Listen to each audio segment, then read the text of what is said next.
ശ്രീദേവി 19ാമത്തെ വയസ്സിൽ ഒരു car accident. കാലുകളുടെ ചലനശേഷി നഷ്ടപ്പെട്ട് വീൽ ചെയറിൽ ഉരുളുന്ന ജന്മം. ഒരു വിവാഹത്തെക്കുറിച്ച് ചിന്തിക്കുക പോലും ചെയ്യാതെ അയാൾ ജീവിക്കുന്നത് ഈ ചേച്ചിക്ക് വേണ്ടിയാണ്.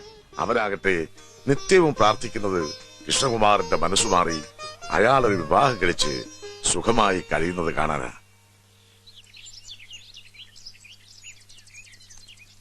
നമസ്കാരം. ആരാണാവോ? ഞങ്ങള് ചെറുവത്താണിന്ന് വരിക. എന്റെ പേര് ഭദ്ര. ഇത് ശാരദയെടുത്തി. എന്നെ കാണാൻ തന്നെയാണോ അതോ? അതെ. ഈ കുട്ടിക്കൊരു സങ്കടം പറയാനുണ്ട്. സങ്കടോ?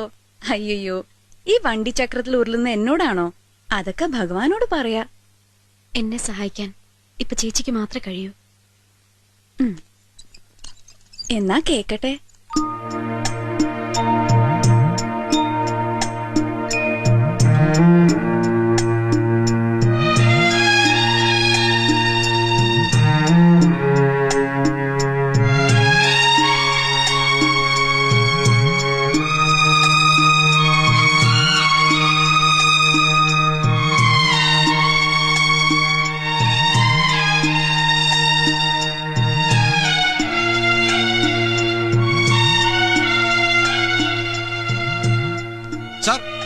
ബോംബെ മേത്ത.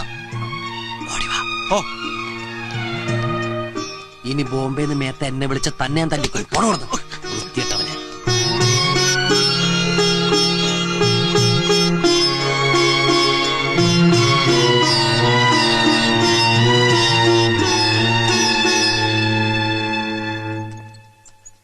ഒരു സംശയം ചോദിച്ചോട്ടെ, നീ സത്യത്തിൽ ആരാ? വെണ്ടർ ശിവൻപിള്ളയുടെ മോനോ അതോ അച്ഛനോ? എന്നാ ഞാനൊരു സംശയം ചോദിക്കട്ടെ, ആ പെൺകുട്ടി ആരാ? നീ കാരണം വീടും കുടിയും വിട്ട് പെരുവഴിയിൽ ഇറങ്ങാൻ പോണ ഒരു പാവം. ഏതോ ഒരു അച്യുതം കുട്ടിയോ? എച്ചിക്കാട്ടച്ചതം കുട്ടി അയാളുടെ വീട്ടിലാണല്ലേ. എന്തിനാടാ കൃഷ്ണ ദ്രോഹം ചെയ്യണേ? ദേവു ദ്രോഹം അയാളാ ചെയ്ത അച്യുതം കുട്ടി. അതെ, 10 ലക്ഷം രൂപ എനിക്ക് നഷ്ടം വന്ന കേസാത്. അതെങ്ങനെ വെറുതെ വിടാൻ പറ്റുമോ? കേക്കണ്ട ലക്ഷങ്ങളുടെ കണക്ക്. എടാ, നമ്മുടെ അച്ഛൻ കുറെ സമ്പാദിച്ചു കൂട്ടി. എന്നിട്ടോ? എന്റെ ഓർമ്മയിൽ മുഴുവനും ഒരുപാട് രോഗങ്ങളും അതിന്റെ ചികിത്സയും തന്നെയായിരുന്നു ജീവിതം. ഒരു മോളുള്ളത് 19 വയസ്സിൽ ഉന്തുവണ്ടി കയറി. കൃഷ്ണ, ഏതോ പാവങ്ങളുടെ കണ്ണീര് വീഴ്ത്തിട്ട് വേണ്ടടാ. നമുക്ക് ആവശ്യത്തിലേറെ ദൈവം തന്നിട്ടുണ്ടല്ലോ. എന്റെ ദേവു സാറേ, അങ്ങനെ ഞാൻ ആരെയും കുടിയൊഴിപ്പിക്കാനൊന്നും പോണില്ല. ചില വിരട്ടൊക്കെ വേണ്ടിവരും ഈ കച്ചവടത്തില്. അതിന്റെ മുഴുവൻ ഡീറ്റെയിൽസും ദേവുവിന് പറഞ്ഞ മനസ്സിലാവില്ല. വേണ്ട, ആ കുട്ടിയുടെ കാര്യത്തിന് പരിഹാരം ഉണ്ടാവണം. അതെന്റെ കാലില് തൊട്ടപ്പോ ദൈവമേ, ആ ശാപൊന്ന് കൃഷ്ണ നിന്റെ തലയിൽ വീഴരുത്. ഇല്ലെന്നേ, ആ കുട്ടി ദേവുവിന്റെ കാലിൽ തൊട്ടപ്പോ എന്റെ നെഞ്ചിലൊരു ചെറിയ സങ്കടം തോന്നിയില്ലേ? എന്റെ കണ്ണ് നിറഞ്ഞുപോയി. പാവം. എന്റെ സങ്കടം എനിക്ക് കൈനഷ്ടം വരുന്ന ഏതോ ഒരു കേസിട്ടാണല്ലോ ദൈവമേ ഈ കാലിലേക്ക് കുനിയണെന്ന് ഓർത്തപ്പെടാ. നീ നന്നാവില്ലടാ. പിണങ്ങി പോവല്ലേ, നമുക്ക് സമാധാനം ഉണ്ടാക്കാം. എന്റെ 10 ലക്ഷം പോയി. പിന്നെ ആ പെങ്കൊച്ചിനെ കാണാൻ കൊള്ളാട്ടോ, നല്ല കണ്ണ്. ഇഷ്ടയച്ച കുട്ടി കല്യാണം കഴിച്ചോളൂ.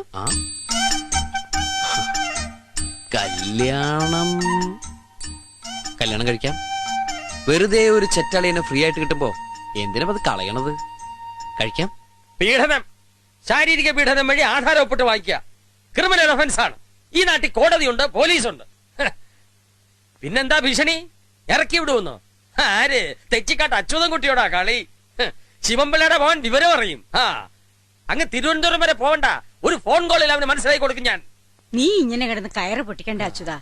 അത് കഴിഞ്ഞില്ലേ, ആ കടം നീ എങ്ങനെയാ വീട്ടാൻ പോണെന്നൊന്ന് ആലോചിക്കേ. ഏത് കടം?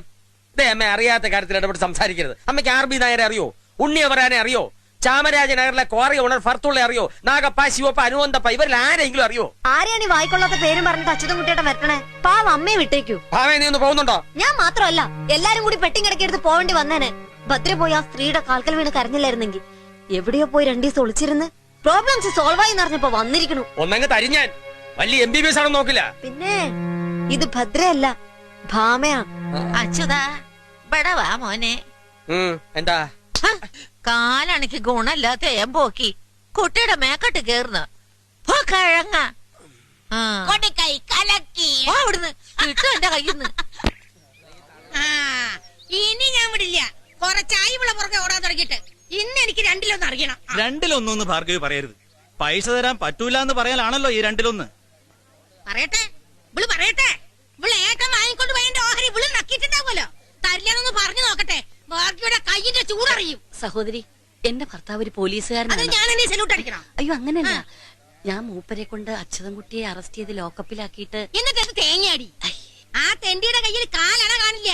ഇവളാണ് ഉച്ചയാക്കാരി. ഇവളുടെ കയ്യിൽ നിന്ന് അത് വസൂലാക്കാൻ പറ്റൂ. ഞാൻ പറഞ്ഞല്ല, കുറച്ചു കുറച്ചായി ഞാൻ തന്നു തീർത്തോളാന്ന്. നീ കുറച്ച് ഉണ്ടാക്കുമ്പോഴേ എന്റെ വീട് 6 സെന്റ് നഷ്ടപ്പെട്ട എനിക്കും എന്റെ മോൻ നീ കടപ്പാടുണ്ടാക്കി തരൂ. ഈ കഴുത്തിലും കാതിലുള്ളത് പൊന്നാണെങ്കിൽ ദൂരി കൊടുക്കും. അയ്യോ, ഇങ്ങനെ മനുഷ്യത്വമില്ലാതെ പറയരുത് കേട്ടോ. ഒരു പെൺകുട്ടിയെ വഴി തടഞ്ഞു വെച്ച് ഇങ്ങനെ പുലഭ്യം പറഞ്ഞതും പോരാ, അതിന്റെ കഴുത്തിലുള്ള പൊന്നുകൂടി ഊരി വാങ്ങാന്ന് വെച്ചാ. നിനക്കത്ര തന്നെയാണെങ്കിൽ നീ താടി. ശാരദാർത്തി, വേണ്ട, ഒന്നും പറയാൻ നിക്കണ്ട. അതെ, അവള് തന്നെ, അച്യുതൻകുട്ടിയുടെ സിസ്റ്റർ. എന്താണ് പ്രശ്നമെന്ന് ചോദിക്കാലോ അല്ലേ?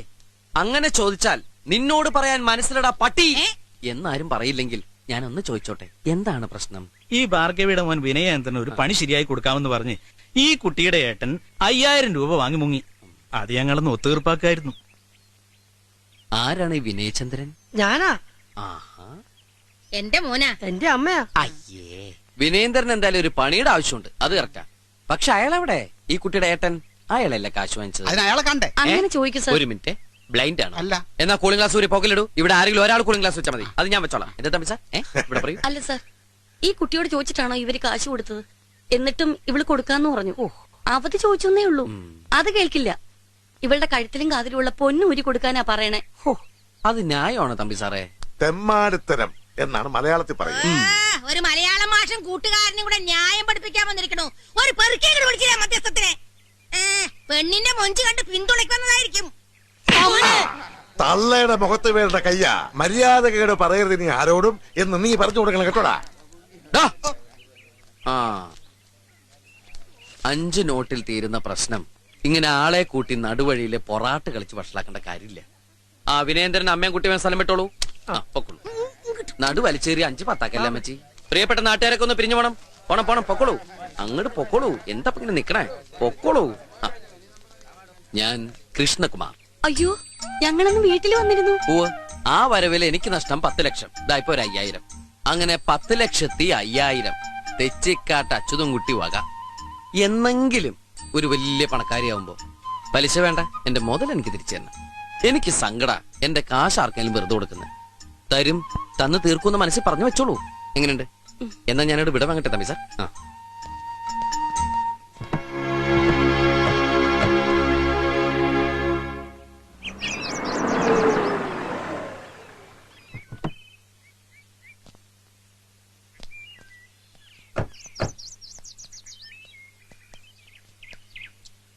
സാറേ. എന്താ സാറേ. എന്താടോ? സാറേ, ആവശ്യത്തിലേറെ കയ്യിലുള്ള പണത്തിന് വെറും കടലാസ് കെട്ടിന്റെ വിലയുണ്ട്. പക്ഷെ ആ പണം കൊണ്ട് ഒരു പെൺകുട്ടിയുടെ നിറഞ്ഞ കണ്ണ് തുടയ്ക്കാൻ കഴിയുമ്പോൾ ആ കടലാസ് പണമായി, അതിന് പണത്തിന്റെ മൂല്യമുണ്ടായി. മനസ്സിലാവണുണ്ടോ തമ്പി സാറിന്?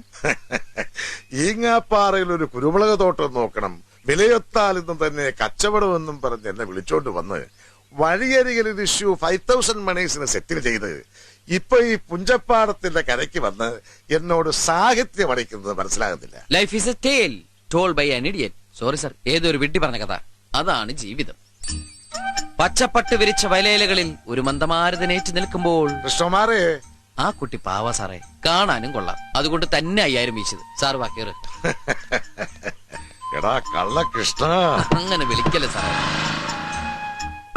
സാറേ, നാളെ എന്റെ ബ്ലഡ് ഒന്ന് ടെസ്റ്റ് ചെയ്യണം. അതിൽ ലവിന്റെ കൗണ്ട് കൂടുന്നുണ്ടോ എന്നൊരു ഡൗട്ട്.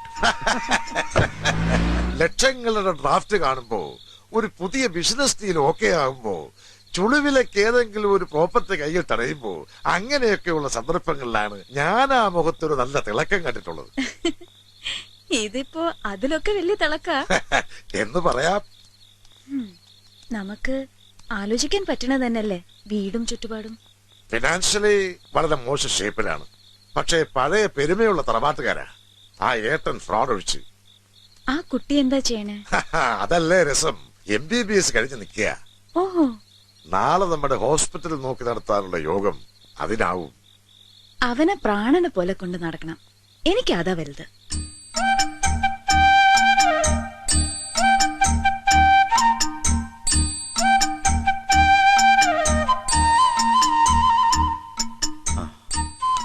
എന്താ മുതലാളി പതിവില്ലാത്തൊരു കിടപ്പ്? ഏയ് വെറുതെ ഇങ്ങനെ. എങ്ങനെ? ഞാൻ ഇന്ന് ആ കുട്ടിയെ കണ്ടു. അറിഞ്ഞു, നിന്റെ തമ്പി സാറ് പറഞ്ഞു. പാവ അല്ലേ ദേവു? കൃഷ്ണ, എന്താടാ വീണോ നീ? വീണോന്ന് ചോദിച്ചാ വീഴട്ടെ. നിന്റെ ഇഷ്ടത്തിന് ഞാൻ എതിര് പറയൂടാ. ഞാൻ നാമമുറി ചെന്നിട്ട് സാക്ഷാൽ കൃഷ്ണന് നന്ദി പറയട്ടെ. ഒടുക്ക എന്റെ അനിയനെ കൊണ്ട് നല്ല കാര്യങ്ങൾ തോന്നിച്ചല്ലോ മൂപ്പര്. എന്റെ ദേവുവിനെ പൊന്നുപോലെ നോക്കണ കുട്ടി. അതിനല്ല ഞാൻ ഇത്രയും നാളെ കാത്തിരുന്നേ. അതവളാണ് ദേവു. ഉറപ്പിക്കല്ലടാ, അവരോട് ചോദിക്കണം. വീട്ടിലിത്തിരി ബുദ്ധിമുട്ടൊക്കെ ഉണ്ടെങ്കിലും MBBS കഴിഞ്ഞ് നിക്ക അവള്. MBBS PDC ഫീൽഡ് ഞെട്ടിപ്പോയോ? അത് ഞാൻ അറിഞ്ഞില്ലല്ല. ആ, തമ്പി സാറാ പറഞ്ഞത്. തമ്പി സാർ കണ്ടിരുന്നു വീട്ടിൽ പോയപ്പോ ആ കുട്ടിയെ. അതില് ടെൻഷൻ വേണ്ട. അന്വേഷണവും പെണ്ണു ചോദിക്കലും ഒക്കെ എന്റെയും തമ്പി സാറിന്റെ ഡ്യൂട്ടിയാ.